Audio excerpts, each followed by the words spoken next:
All right, welcome back, my dear students. So now that we're back, it's time for us to go and try something else, right? We have inserted records into the database.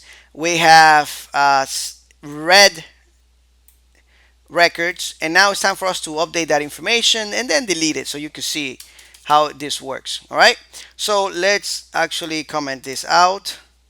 Let's create another get request first, or a route, right? Get. So we are going to be updating now, right? Update. We're going to pass a second parameter as a closure function. There we go. All right. So now what I have to tell you is that this returns the updated method.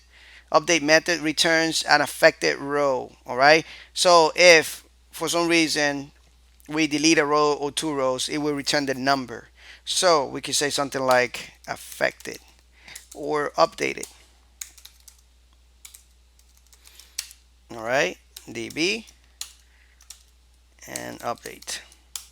So now we can say something like update set, now update post set title excuse me, equal to updated title.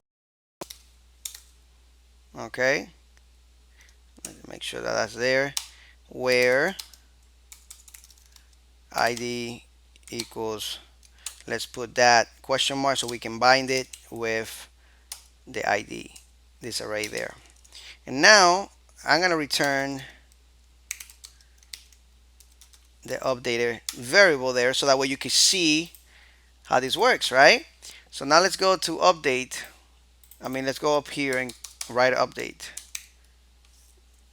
and enter, and now you can see that we have a number there. So that's the value, right?